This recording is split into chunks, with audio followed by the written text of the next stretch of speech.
So in a 53-point blowout win, you can't possibly think that there are turning points in the game, but there are, and we discussed them here on Turning Point Tuesday here on Locked On Bearcats.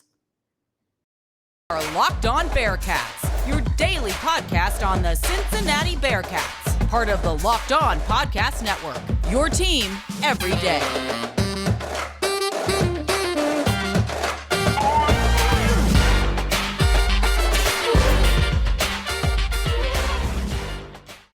Thank you so much for making Locked On Bearcats your first listen of every day. We are free and available everywhere you get your podcasts and on YouTube. Don't forget to subscribe and follow us to get an alert every time we drop a new episode. Alex Frank here with you, your host each and every day, as the Cincinnati Bearcats are coming off a 63-10 victory over Kennesaw State on Saturday and are preparing for the battle for the victory bell on Saturday, this coming Saturday against Miami of Ohio. Luke Fickell will speak later today to the assembled Bearcats media, and his radio show is also tonight at 8 o'clock. That can be heard on ESPN 1530 live from the original Montgomery Inn. Anyway, back to the show. Turning Point Tuesday. We call it every Tuesday. The turning points from the Bearcats' 63-10 win over Kennesaw State. You may not think that there are a lot of turning points in a 53-point blowout win, but there actually are. If you go deeper into the game, if you go deeper into the scoring chart, if you go deeper into the play-by-play, you'll find some turning points. And I found 4 of them, as WLWT news anchor Mike Dardis told me a football game can be decided in 3 to 4 plays. So here we go. We've got the biggest turning points of the game for the Bearcats against Kennesaw State.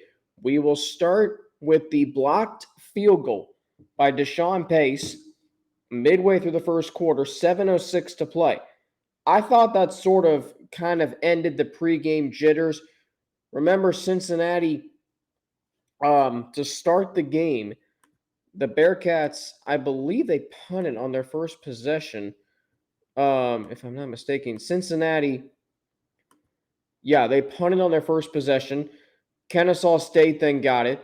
Kennesaw State was forced to punt, but there was a roughing the kicker. And you're thinking, oh, this is a bad start. Kennesaw State lines up for a field goal try. Deshaun Pace blocks it, and the Bearcats get the ball. Game is still scoreless. And I'm not saying if Kennesaw State scores there, they go on to win the game or keep it competitive. What I am saying is, you're coming off a loss to Arkansas in a big game that really was 8 months of anticipation leading up to it. And, now it's that you're getting off to a slow start against Kennesaw State, an FCS team. And that was, a little unsettling, but as it turned out, it wasn't like Murray State last year. So the Bearcats were able to overcome that roughing the kicker penalty. They were able to set the tone and got the whole team going. They really did. And then it translates to Jabari. I'm going off the rails there. I don't need to go there just yet. So the Bearcats score a touchdown on their possession. Ben Bryant to Josh Wiley, and the Bearcats were off and running from there. But the blocked field goal really was a turning point early on in the game. Because if Kennesaw State scores and makes that kick, it's 3-0, and then the Bearcats, are down. Kennesaw State kicks off. I'm not sure if Trey Tucker, runs it back for a good return. You got to get the offense going, trailing, in the first quarter against an FCS team. But instead, Cincinnati clamped down. Despite 10 penalties, including one roughing the kicker, I still think that was a big turning point early on in the game. Now, that was the only turning point of the first half. Bearcats led 21-3. Now, if you remember last year against Murray State, it was 7-7. And I say this because Murray State's an FCS school like Kennesaw State. But the Bearcats, hadn't really put them away. Like that game, 21-3. All right, Kennesaw State's got the ball to start the second half. And I'm not trying to talk them up like they're an SEC team. I'm just saying that game should have been a lot more lopsided than 21-3. But then came Jabari Taylor's fumble recovery for a touchdown. sort of the end-all, be-all of the game. Because the Bearcats came out and said this game is over. And what really stood out to me on that fumble was who forced it, who caused it. Dante Corleone and Eric Phillips, two players who are going to be huge depth pieces to this defensive line. Dante Corleone is an athlete. For his size, he's an athlete. Eric Phillips, he can generate pressure. Let's not forget, he's already off to a fast start this season. A fumble recovery in Fayetteville and a fumble forced in this game. So he's looking to take the ball away. He's looking to cause turnovers. And that's what you want from this defense. And for Jabari Taylor, one of the anchors of this D line, to run it back for a touchdown, you saw three prominent members of the Bearcats defensive line run it back and put the Bearcats up 28-3. And that told Kennesaw State they had no chance of making a comeback in the game. And again, it was an incredible defensive performance by Cincinnati, only holding Kennesaw State to 143 rushing yards, a total that they had not had since 2015, because Kennesaw State had 73 straight games with over 150 yards rushing. Bearcats snapped that streak on Saturday. So, again, defense and special teams account for 75% of the turning points today, 3 of the 4. The blocked field goal to get the Bearcats going early, which, let's be honest, they struggled to get going once again, just like they did in Fayetteville last week, or at least get on the scoreboard. But Jabari Taylor's touchdown really was the end-all, be-all. And you win a game 63-10, you're doing something right against an FCS team.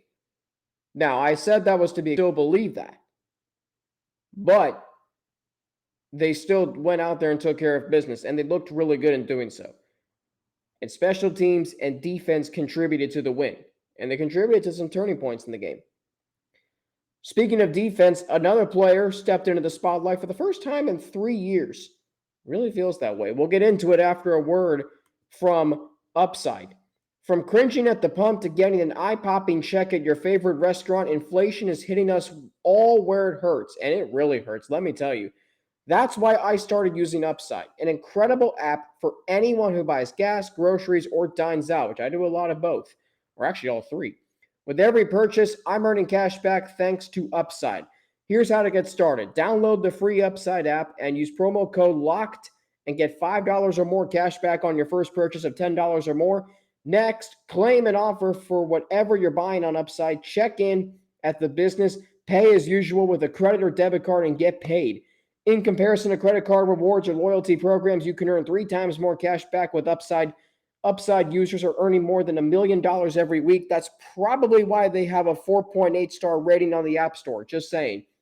Download the free Upside app and use promo code LOCKED to get $5 or more cash back on your first purchase of $10 or more. That's $5 or more cash back on your first purchase of $10 or more using promo code LOCKED. Locked On Bearcats on a Tuesday, September 3rd. God, it's already September 13th. Jeez. Alex Frank here with you, your host each and every day. What a great week of football in Cincinnati. We are in a full swing of college football, which college football has been tremendous so far this season. Alabama-Texas was a great game despite the officiating. 2 Sun Belt teams knocked down 2 top 10 teams on the road, and BYU over Baylor in a classic. We are rolling. Texas Tech over Houston in a classic. We are rolling right along. And, I know a lot of people in Cincinnati are probably still upset, frustrated the way the Bengals lost to Pittsburgh on Sunday. But honestly, they didn't deserve to win. But they played hard. They gave themselves a chance. And I still feel the same way about the Bengals that I did coming into the season. Anyway, I still feel really good about the Bearcats. I still feel really good about them running the table. The rest of the way, they got 10 games remaining. Saturday, next up, Game 3, Miami of Ohio. Big week, rivalry week, battle for the victory bell, Game 3 of the season. Let's go back to the turning points. Turning point Tuesday. again, in a 63-10 win, you're not going to really definitively be able to say that's a turning point, that was a turning point, because it's a blowout. But there are turning points in the game. We can make them as such. So Jayvon Hicks, his pick six. Jayvon Hicks, I've always been a big fan of. He burst onto the scene in 2019, filling in for an injured James Wiggins, and he was thrusted into the spotlight right away. I mean, Jayvon Hicks is thrusted into the starting lineup for the season opener in 2019 against UCLA, a game on ESPN, and he was phenomenal that night. Forced a fumble in the first quarter. If we were doing a turning point Tuesday of that game, that would be probably turning point number one, the forced fumble by Hicks, and then he also added an interception late. And he became a ball magnet for Cincinnati. He was first team all conference for a reason. Really impressive kid from Lakota West. I'm sorry, Colerain, excuse me. Played for Tom Bolden, who now coaches at Lakota West, of course. So tremendous performance from him with the pick six. First pick six of the year for Cincinnati. First interception of the year. First time Hicks really has made his presence known since 2019. It's interesting because as Sauce and Kobe became, great and dominant, and Brian Cook emerged as an NFL caliber player in the secondary, we kind of forgot about Jayvon Hicks a little bit. But without him, this Bearcats defense wouldn't be where it is, especially this season. I think about Jayvon Hicks, and I really like the kid. I think he's a great, piece in the secondary, a leader. And finally, it felt good to see him after years of just being overshadowed by Gardner and Bryant and Wiggins when he came back in 2020, and maybe Curtis Brooks on the defensive line. We forgot about what he did in 2019 to come in and replace James Wiggins and be able to make a difference. That was a major development in 2019. It's a big reason why the Bearcats won 11 games, got to the conference championship. And for him to finally burst back onto the scene, because he's going to have to be a leader this year in the secondary. There are some good players. Jaquan Shepard's having a nice start to the season. Brian Threats is having a nice start to the season. Same too with those are really your two guys. But at the same too with Taj Ward, same with anybody who has stepped up in the secondary. It's a revamped look. But Jayvon Hicks getting his opportunity with that pick six was huge. And ruined a promising drive start for Kennesaw State. It made the score 42-3. The game was already over. It was 35-3. But at that point, Cincinnati was playing for style points. And again, we talk about 9 different players scoring. 9 different players scoring for Cincinnati. It shows the depth that this team has. And part of that is Jayvon Hicks, a guy who has been lost in the shuffle over the last 2 years, now finally getting his chance. And I guarantee you this won't be the last time you see him make a big play in the game. The next time you'll see him do it, though, will be in a marquee game, a conference game, maybe a conference championship game. You'll see him make a big play. I guarantee it. That is where I think he's at. I think he's going to make more plays like that. It may not be a pick six, but when he was arguably that defense's best player in 2019 in terms of momentum swinging with the turnovers that he caused and the fact that he did force all those turnovers, you could argue he was their best defensive player. If not the best, certainly the most opportunistic. All right, final turning point of the game, Evan Prater's rushing touchdown. The third rushing touchdown of his career. It capped off an impressive drive by Cincinnati. It capped off a really good day for Evan Prater, where he passed for 92 yards, ran for, how many more yards did he run for? Passed for 92 and ran for 44. All of those coming on the touchdown. He was 4 of 4, apparently. Ben Bryant, by the way, 16 of 19 for 201 and 3 touchdowns. So, tremendous performance by him in a backup role.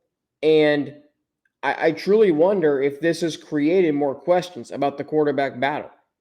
Because one of the storylines, one of the things to watch going into the game against the Owls this past weekend was if the game was a blowout, which I think we all reasonably thought it was going to be, could Evan Prater come in and we were going to see him get some really extended playing time.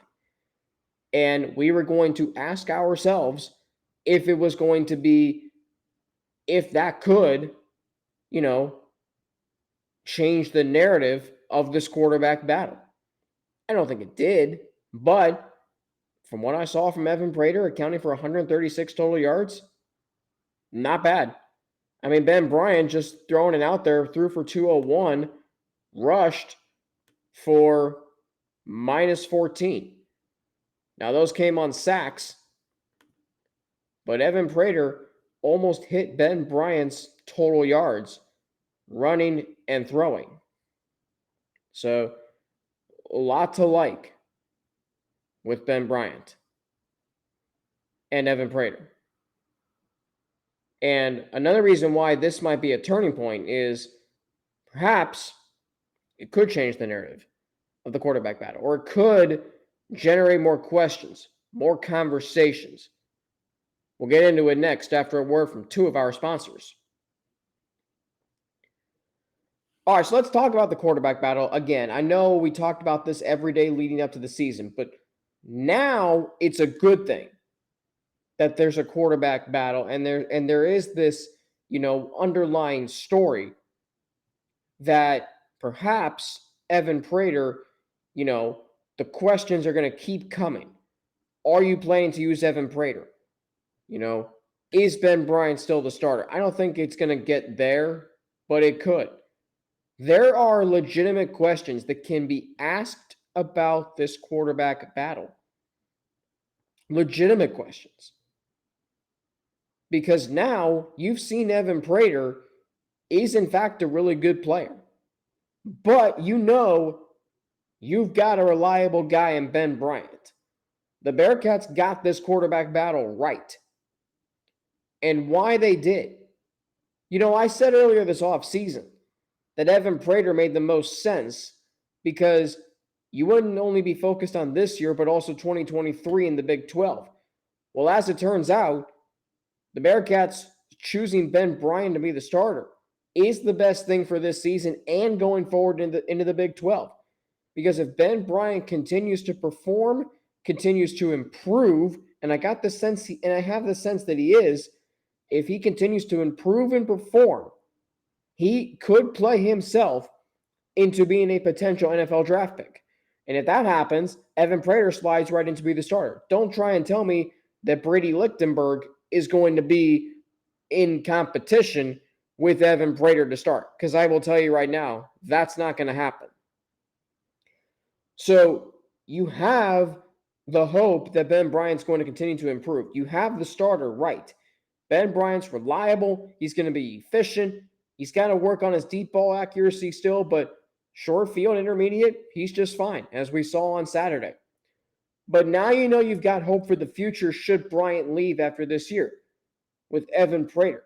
Evan Prater is progressing at a really, really good level, and he has been throwing some darts. He threw some darts on Saturday. His 4 completions, 26, 19, 32, and 15 yards each. That's pretty dang good. So now we've seen that going with Ben Bryant, again, it's not only right for this season, but it's also the right one for the future after this season. Because if Ben Bryant continues to improve, he's going to have a good opportunity on Saturday to do it again. You're playing on an NFL stadium, Paycor Stadium, home of the Bengals, and you're playing against an arch rival. So how you can lead your team in the battle against your biggest rival, that's going to be a challenge. And we need to see him do that, his mental fortitude in that game. And we're going to see it against Indiana. By the way, the kickoff times, or at least potential times, have been announced. Really stupid how they're doing it. But anyway, it's either going to be a 3:30 or 4 o'clock kick. If it's 3:30, likely on ESPN2. I really hope that's the case.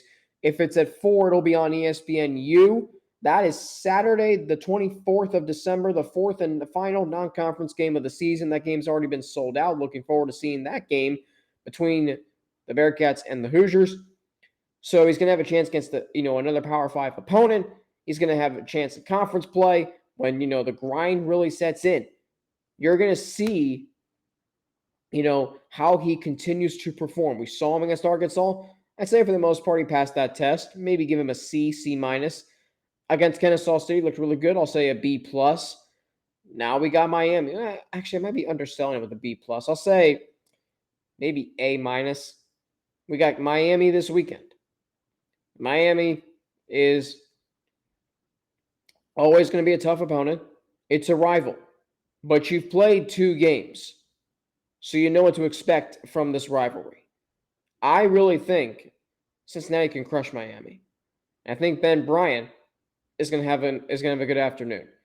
If he goes out there and goes 24 of 32 or 24 of 35 even for 280 yards and 2 touchdowns and no picks, that's going to be a really good performance to build off of.